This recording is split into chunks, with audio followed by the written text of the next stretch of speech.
na ya bụ nkụzi anyị ji wee bịa n'ụbọchị taata bụ ahịa orie. Ana m ekene nwoke na ekene nwaanyị nke onye chiri ya zero onye ọ na-afọ ụbọchị nọ nso Ezinwa Anaedo.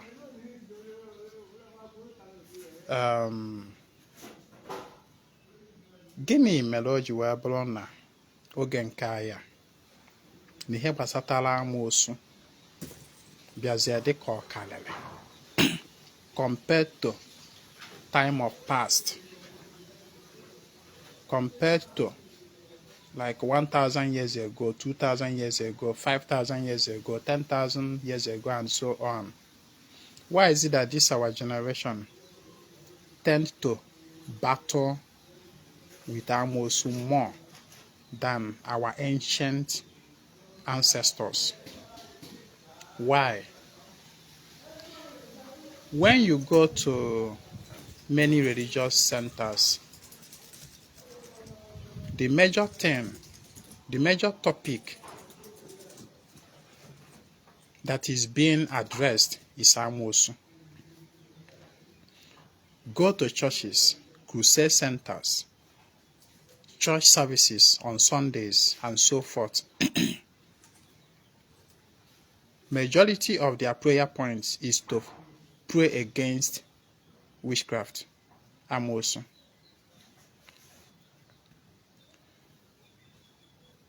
Come to ordinary. Maybe you go to Dibia to do Alpha for you. If you consult Alpha up to 2 or 3 or 4 places, one must tell you to do amosu work or amosu related work in ordinary. Why is this so? Why is this so? Why do we tend to battle with amosu more today than our forefathers of many thousands of years ago? Why?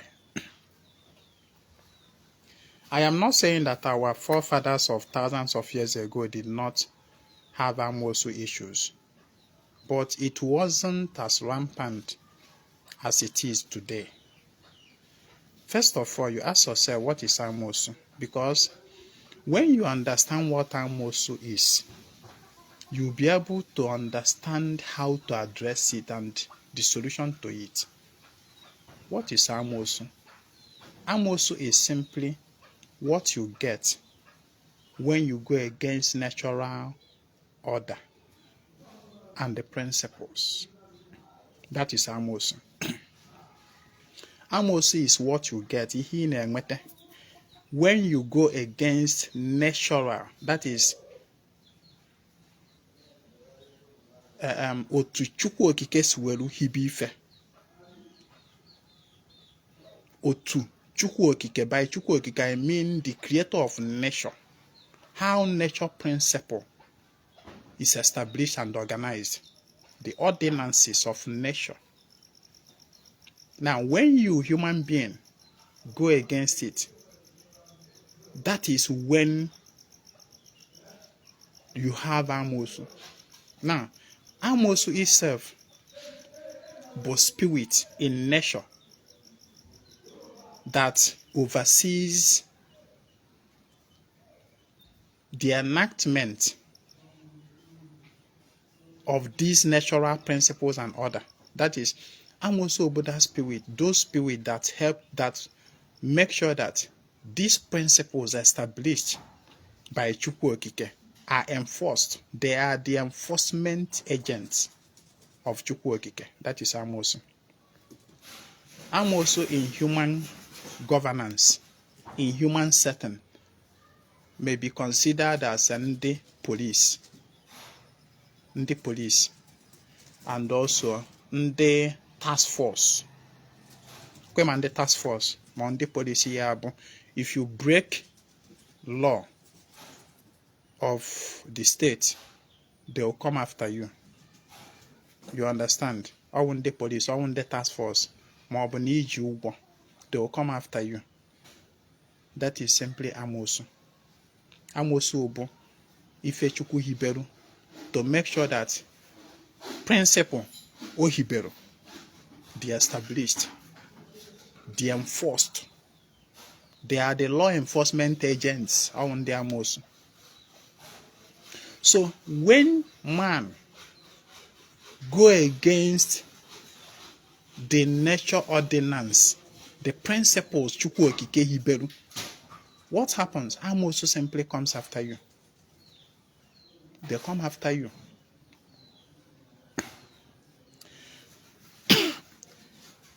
Now the reason Ojuabro that now Amosu cases, the more rampant now than in the past, Bona.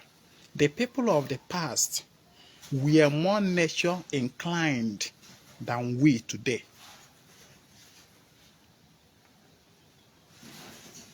Amanna, by this definition about Amosu, some people will be asking, what about human beings that torment their fellow human beings? Those ones are a matter of ajobi, ndemmadu. Ajobi ndemmadu, that is human projections. Nke ahụ dịkwa. Mana isi sekpọ nte na Amosu mmadụ na-abata ọ bụ gịnị? That of going against nature. Because if you never go against the nature order and the principles, the negative projections of human beings cannot affect you.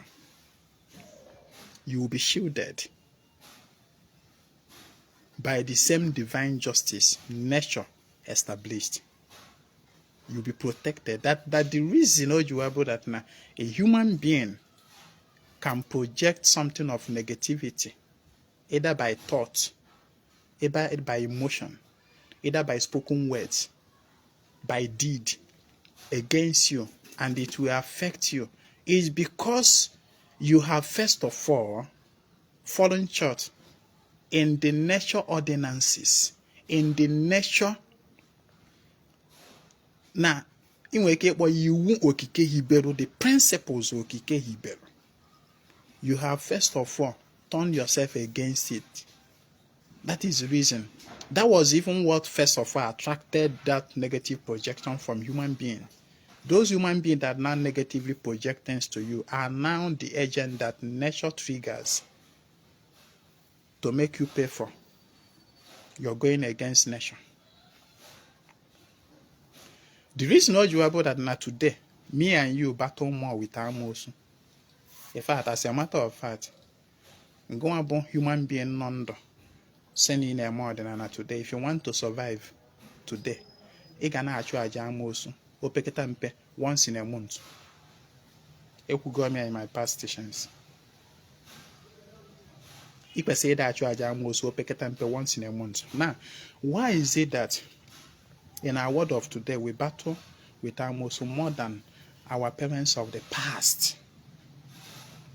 Because they themselves, because Kowanaga, Kowanakanka.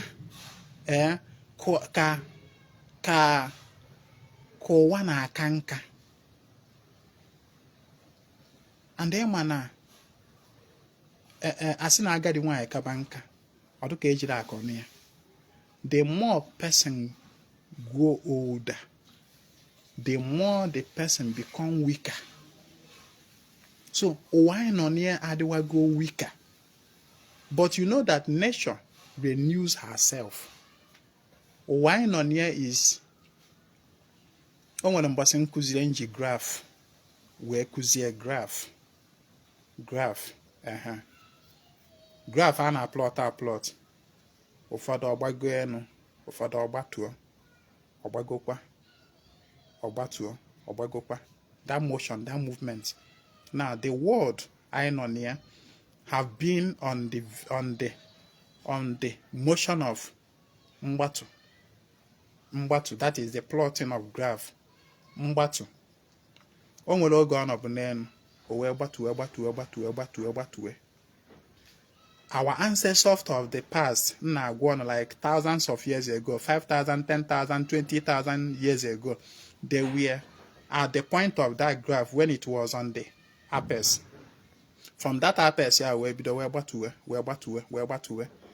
generation mụ na gị na-anọ na side ana and ọgba tụgido ruo na ana obidokwa okwu n'iwekwa ọgbatụrụ ana ruo ndị mere economics n'ebe ndị plot or graph ma even physics ndị mere physics na secondary school ndị plotting of graph doro anya unu ga-aghọta ihe m na-ekwu.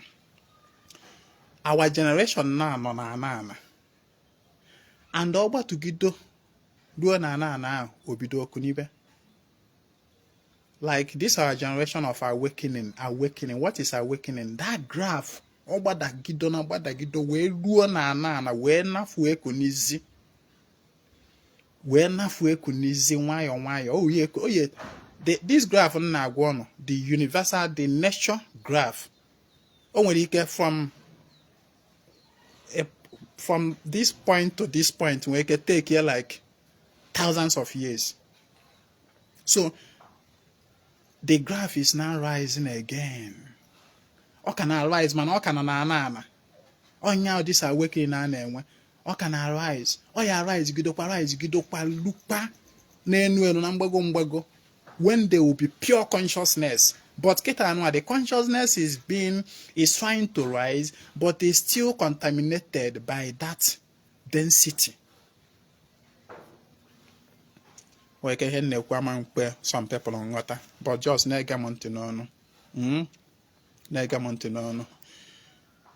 our generation, we have so much drifted away from nature.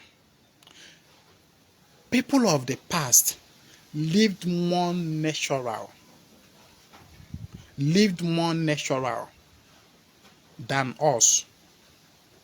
Ịmana agbara m ọnụ ụwa anyị nọ na ya na-aka nka mana ọ kagido oreni ukwu onwe ya.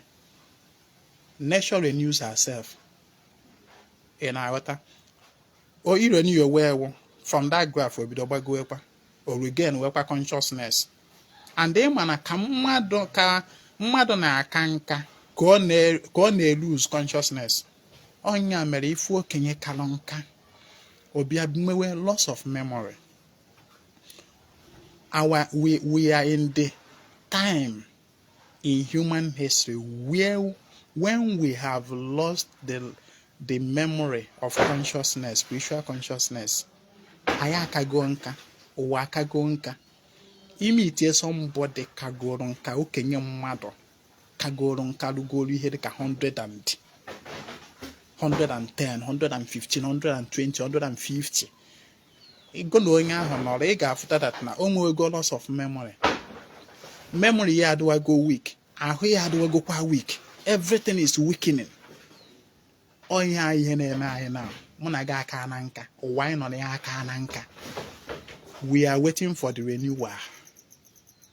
Because the renewal is rising small gradually. Man, all the sluggish. Man, all the rise. From now and the next 50,000 years, for instance, I want to hear mmadụ na-eje chigakpa. Iwe bịa n'ụwa in the next, let's say, 50,000 years. Man or the same world. The kind of consciousness, spiritual consciousness of humanity then will amaze you. It will amaze you. It's not going to happen in this our time. But we are laying the foundation. We are trying, it's just like a mother darulana.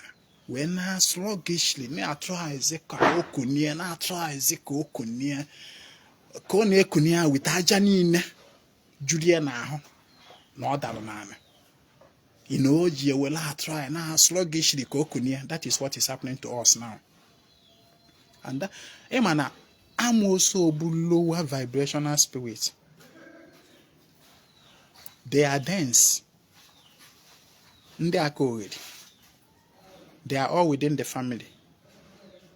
They are all within. They are dense spirits created and established for them to be enforcing law of the universe of creation. So,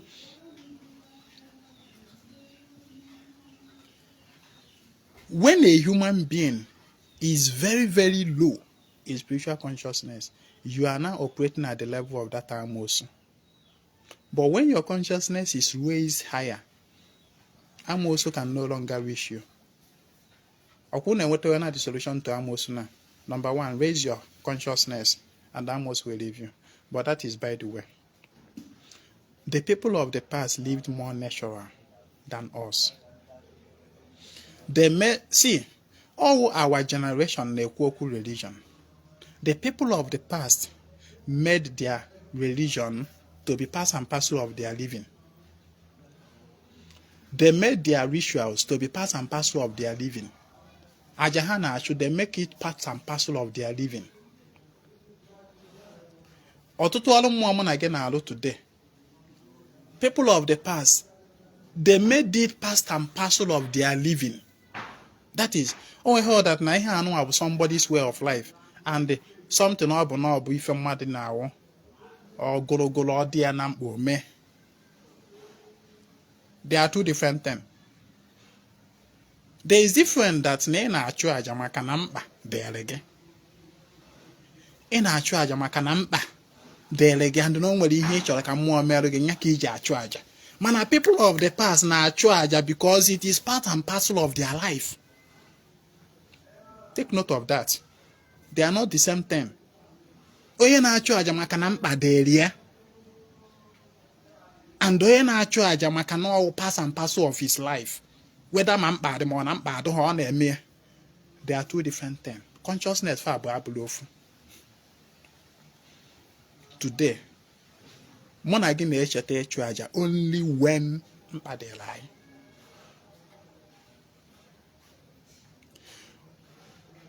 We don't incorporate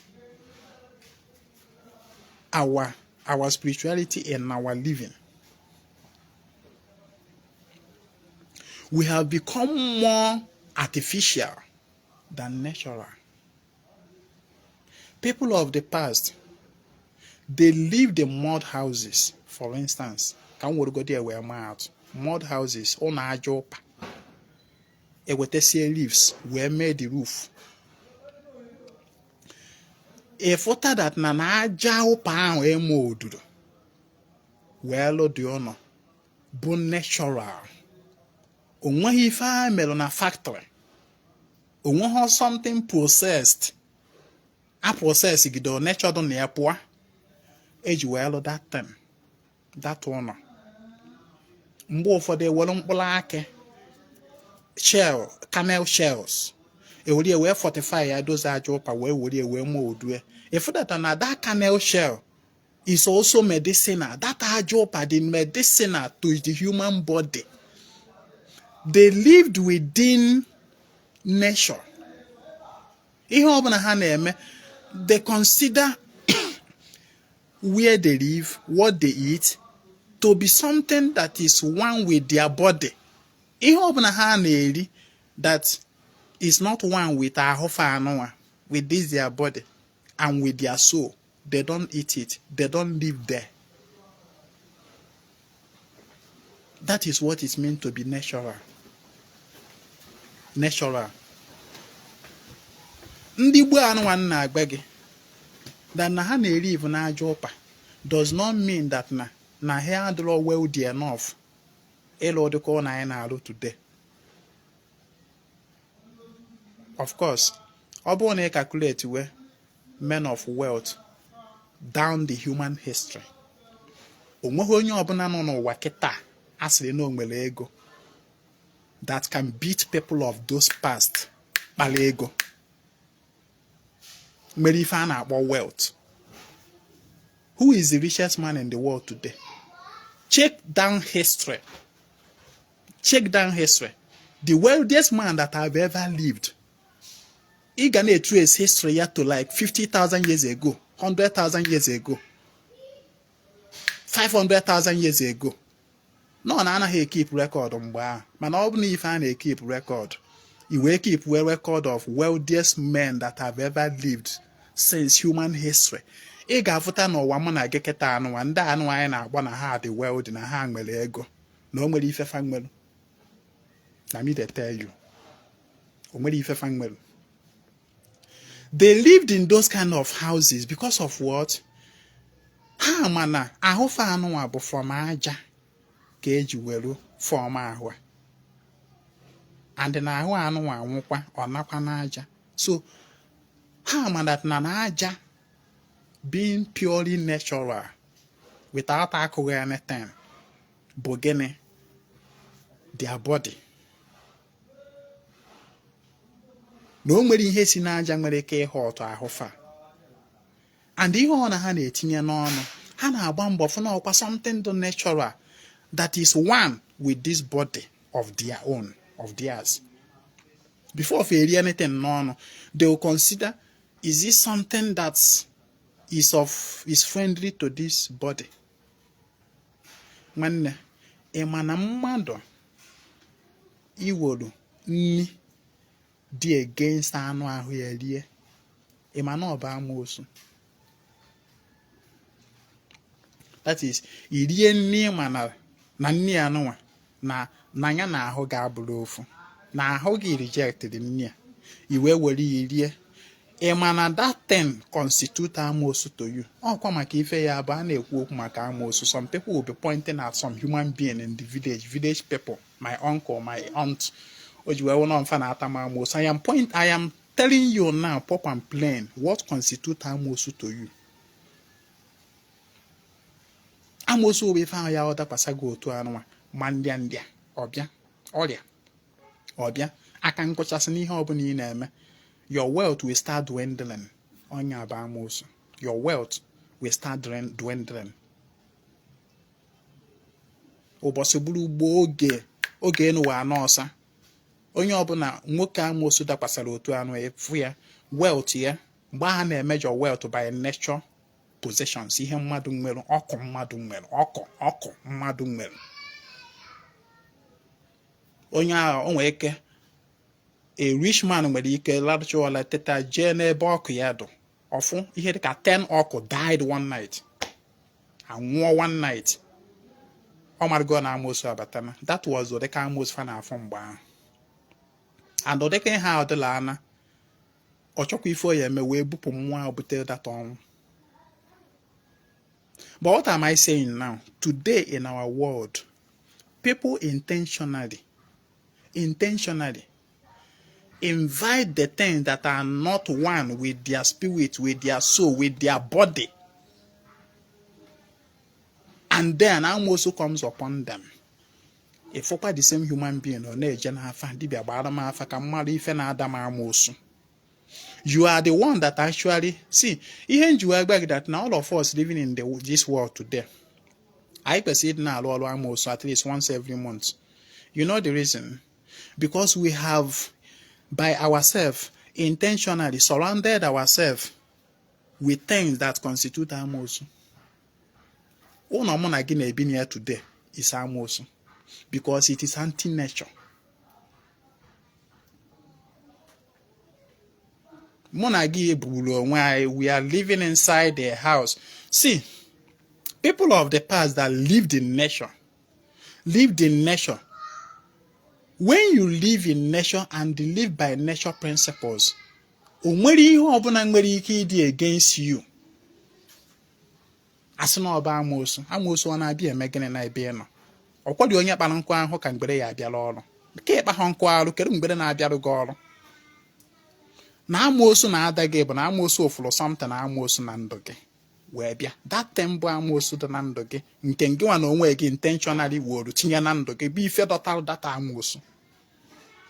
So na ọ bụla mmadụ na-eme gị nke o ji abụ mmụọ ọbụla na-eme gị n'ihe imetere. Today now, mụ na gị anyị aba na factory were something I wete from nature. I anọgide process gide ife niile bụ nature esi n'ime ya pụọ. I werezie that chaff, that artificial intelligence. I werezie that chaff tee na ahụ anyị esi na anyị na-etu ude. I werezie that chaff were wee merụ ogbo na ncha. Were wee na-awụ arịsị na ya na-awụ ahụ.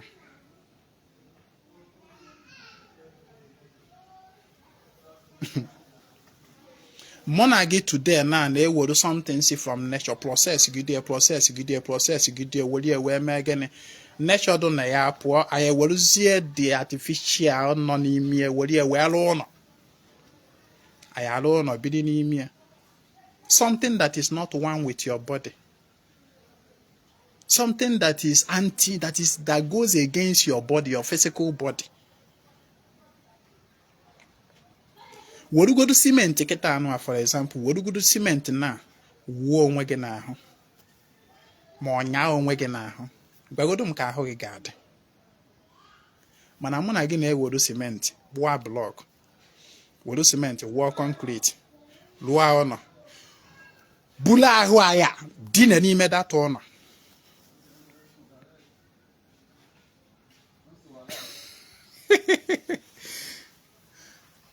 me and you mụ na gị anyị na-eji aka anyị create elu onwe anyị amosu buru onwe anyị tinye n'ime data amosu ahụ anọkwa m asị oge arụzi n'ọnụ of course anyị ga na-alụ ọnụ onwekwa na ndị other alternative anyị ga na-eji cement na-alụ ọnụ alụcha anya ọnụ anyị welu paint welu pop welu osiamoso ya chemicals unnatural chemicals anyị were ya wee lụọ anyị lụcha anyị anọ n'ime na-emele oyibo anyị na-emele oyibo ihe a ndị a bụ ife na-constitute amosu ụbọchị gburu gboo our ancestors na-eji ncha awụ arụ mana ime ihe ha ji eme ncha afịfịa gasị afịfịa apachakọtasị afịfịa eweli ya esuo ya otu a esu wee mịa combine nụọ ya ekporo ntụ ọla ịma na ntụ ọ bụ ncha ụna ama na ntụ ọ bụ ncha jeodu na ntụ nya ntụ ụnụ m ihe ntụ ash megodu mmiri n'aka gị then were eji ebie na ntụ and then fill it ị ga-afụ na ọ ga na-adị slippery like soap ntụ ọ bụ ncha eji ntụ eme ncha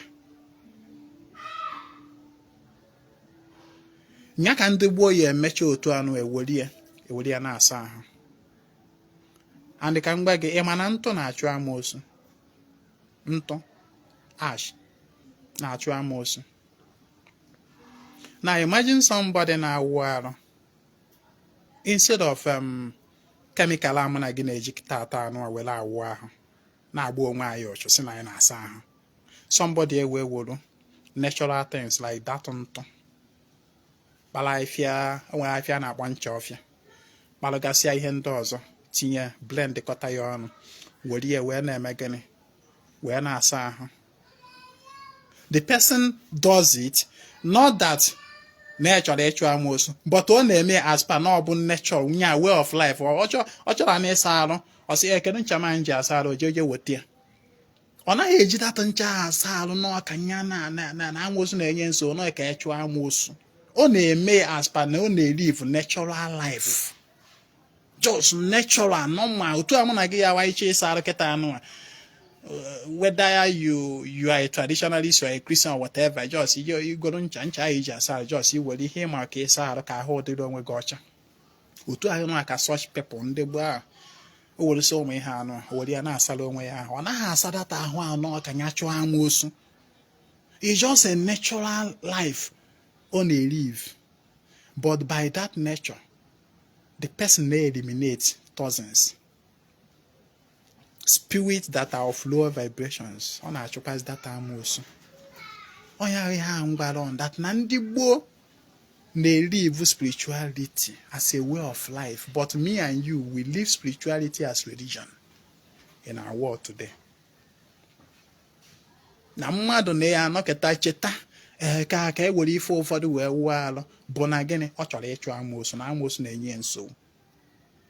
But people of the past ha anaghị eme ya maka na ha chọrọ ịchụ enyi amosu. They just do it as per how their way of life.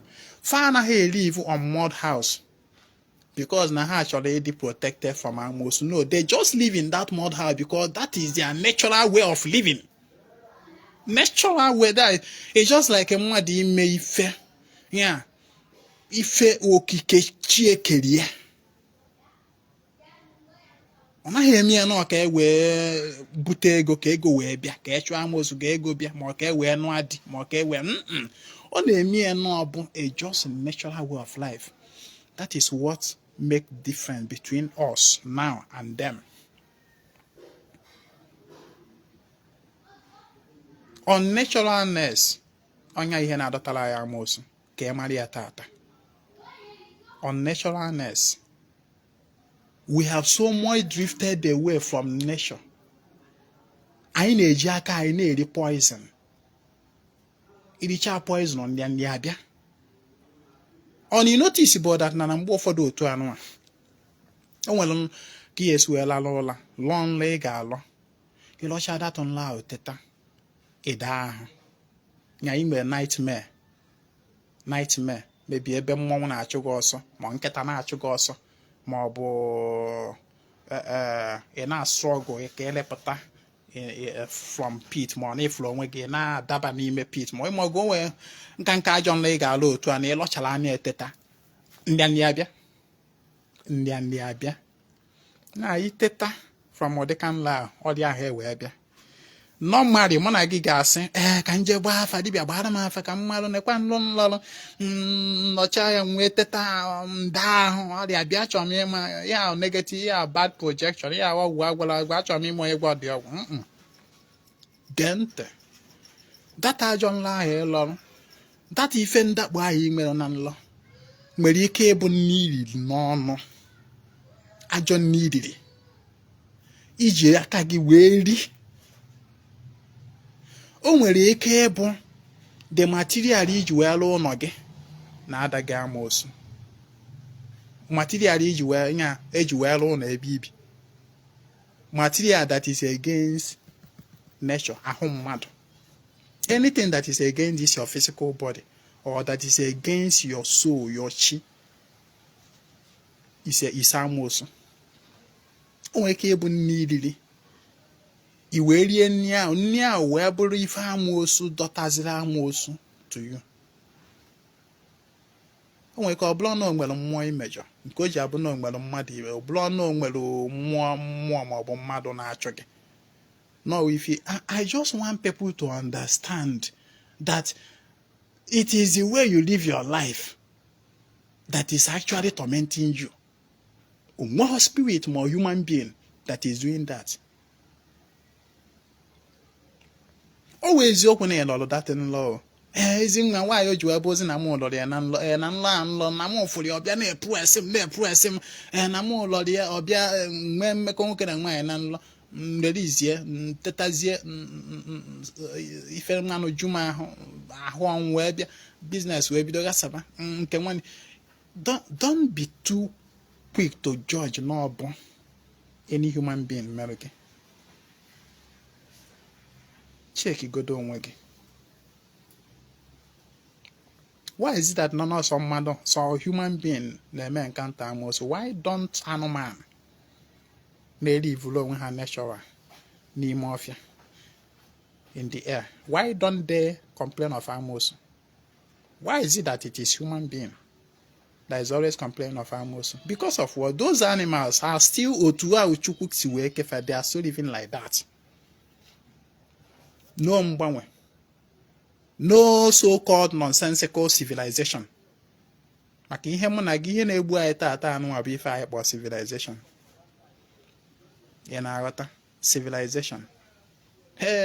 Nke nwanụ ife anyị kpọ civilization bụ being artificial, being unnatural. Onya bụ ife anyị kpọrọ civilization in our world of today. Mana people of the past, those are our ancestors of thousands of years ago, they attained what is called natural civilization. Natural civilization. Natural. Mana today, we are in the era of artificial civilization. Artificial.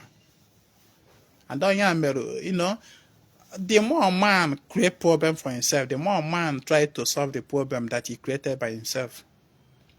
Kelu the solution fana offer kita no kwa AI can create lie.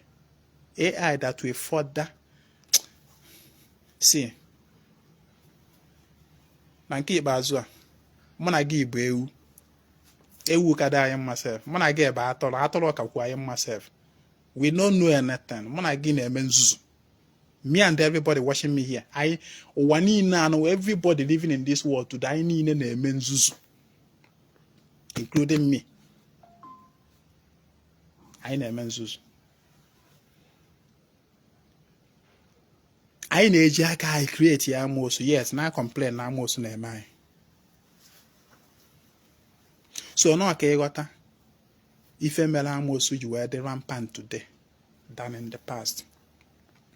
And the mụ na gị na-ekpe ekpere ana witchcraft die by fire, amosu die by fire, amosu ekechi pata na ndị dibịa na-eke ndị dibịa na-arụ ọrụ amosu na ọgbọ na uke na aka ogheri ịnọrọ ebe a na-eme a na-ewere akwa red ma white eme ihe na kpakọcha ife a na-eke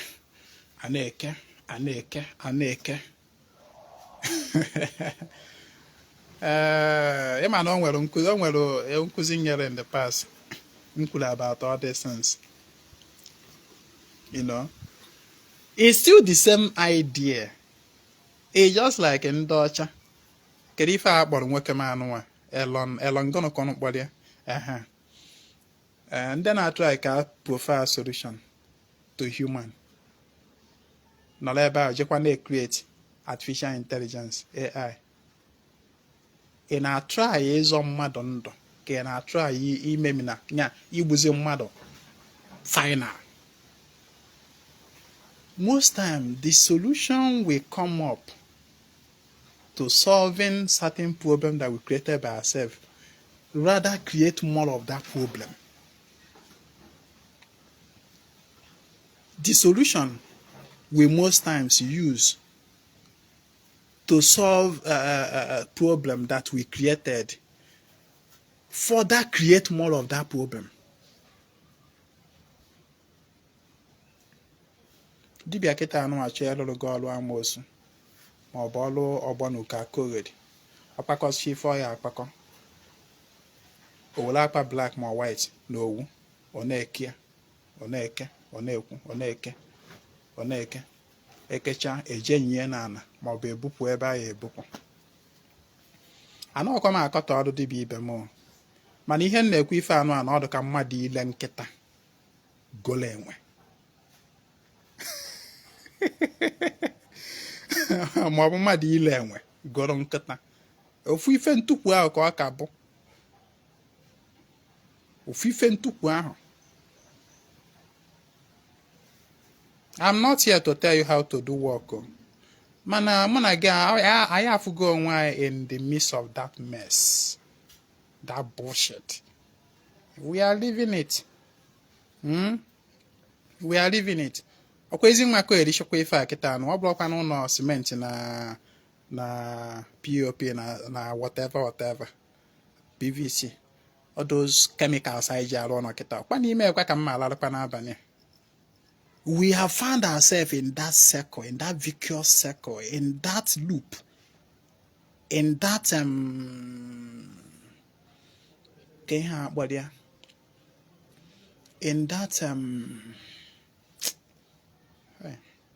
matrix.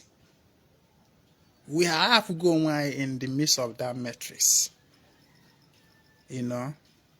And you know one funny thing, if you are within the matrix created, this matrix one again on here today, if you are inside it, you will hardly find out what is wrong. You will hardly find out that something is wrong until you step out of that matrix. Yeah, you're not going to step go out. You will wash out the matrix. You will be the four things that are wrong. Now when you step out, that matrix. Because you don't have any of that option now. So I just step out of that matrix. When I watch when I point to say errors, within that matrix. Despite that, now, what one step out will appoint to see those errors in point into that matrix. We are all living inside that matrix. But escape from that matrix begins from the mind. I have started escaping from my mind. From my mind, then it will later manifest in the physical.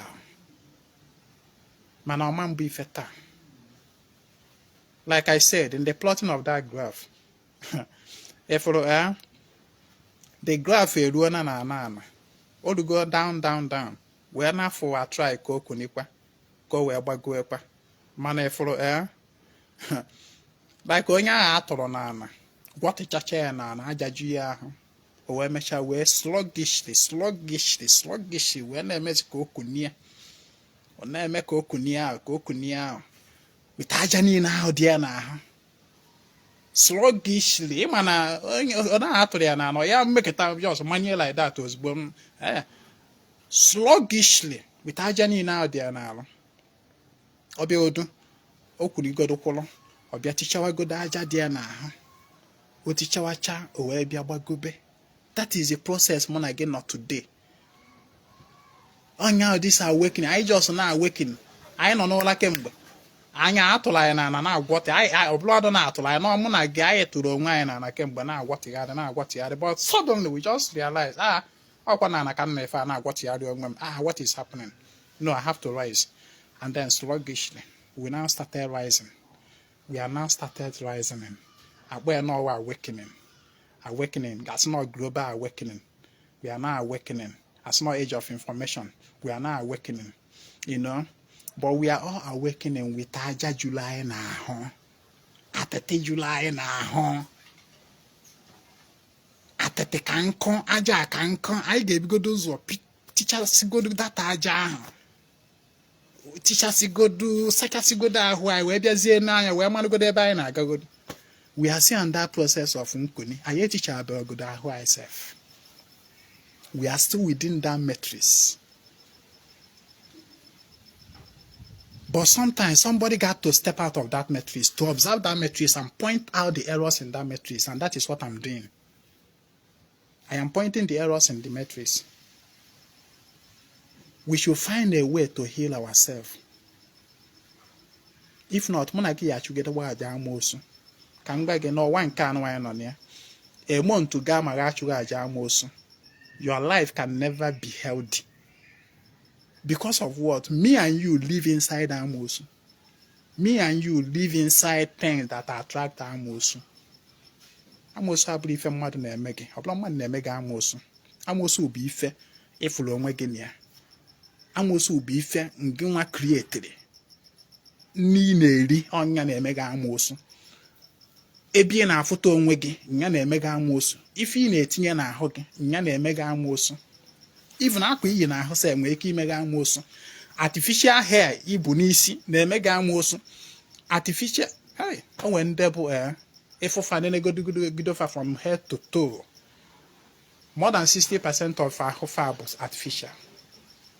Ọkwọ nwaanyị a kịta anụ to the extent of na anyị na-plan to kuzi artificial in our inside body. Asị na ọ bụ BBL. Etinye nke nwana etinye n'ala. Tie nke nwana etinye n'ike ka ike wee buo ka ala wee nna and this same human being mere ife a na tomorrow ya ejekwuru dibia mgbe anụ m afa na amosu na-enye m nsogbu ka mmadụ ife na-ada m amosu ka mmadụ my uncle my auntie my ka mmadụ nwoke maọbụ nwaanyị na-eme m ife amosu waras na oji aka ebukọrọ ife amosu tinye n'ahụ.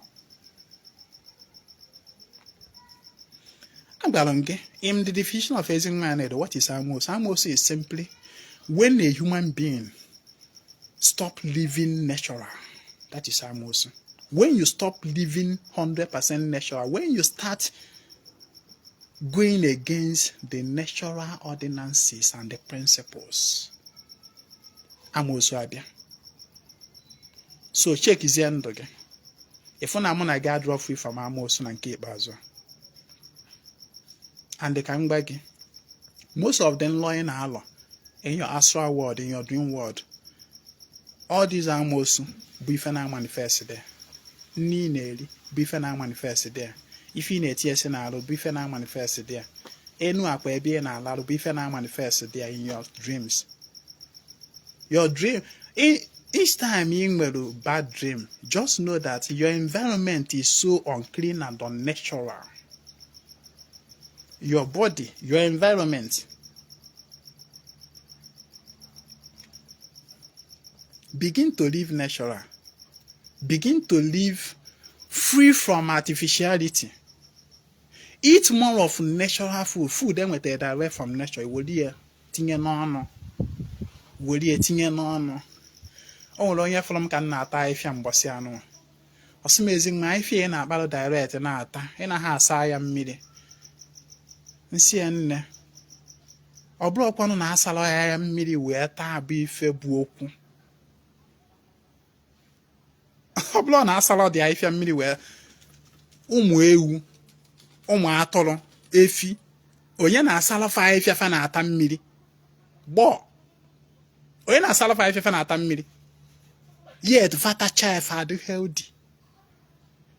Ihe afọ ewu kịta anụ ewu ahụ na-adịghị. Maybe na afọ na-asa ya ma ọ bụ na onwe ka ahụ si eme imelapịa ọ banye n'ime ọfịa o je chọrọ afịfịa ga-agwọ data ọrịa. And ọ chọrọ ya ọkparị ya direct. Ọ ya sa mmiri ọkparị ya na-atara onwe ya. Ọ tachaa ya before the end of that day. Ọ gbakere onwere onwe ya. Ma somebody fụrụ Ezinwa ka ọ na-akpara ụtazi. Direct from source na-ata. Na-asị Ezinwa ị na ha asa ya mmiri. See.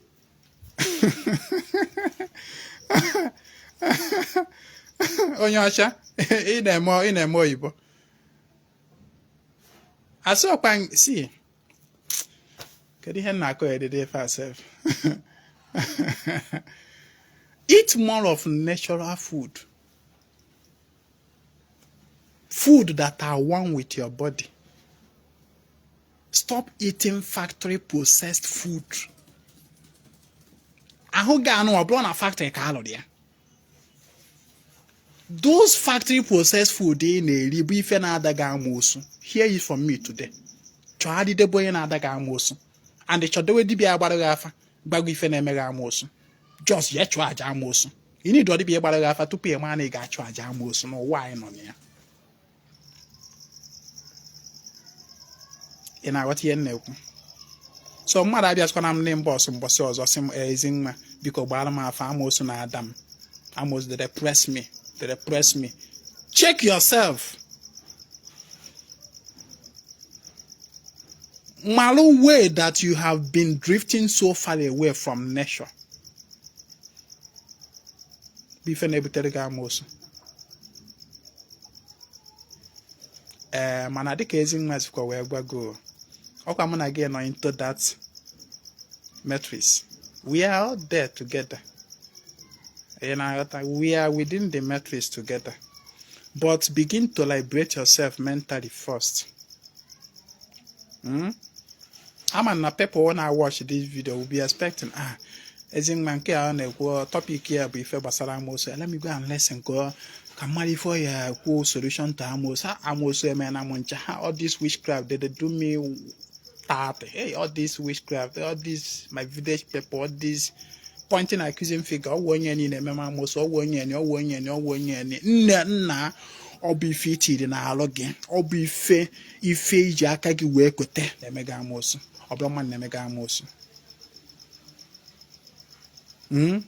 Begin, if you want amosu to stop in your life, begin to live purely 100% natural. And it's not possible. You know why not here? You live natural, you can live under this kind of house. You live natural, you can how many percent of the food you consume that you produce yourself, that you plant yourself? How many percent of the the 100%? How many percentage of that food can you emepụta from ana? Ebe a ka ihe ebido odo na ya. Ọkwanne ya mụ na gị na-erikwa na-ejikwa artificial fertilizer na ndị ọzọ wele emekwa. O wee mebie na agbara nke fụrụ all of us, including me, including you na-eneme anya, all of us anyị amara ife. All of us. Including the richest man no n'ụwa. All of us niile no n'ụwa. I do 1 million no n'ụwa. 1 million people are no amali ife. Let me tell you. I ain't have sense. I can acquire money. Let me stop here. Shaitan even inquire na-eme nkwasaka na obi maka ndị nwere mmasị iso. If you want to participate in nkwasaka, you chat me on WhatsApp 08032477868. My name is Ezinwa Anaedo. I come for the total restoration of ordinary nominal Igbo. Share this message, please.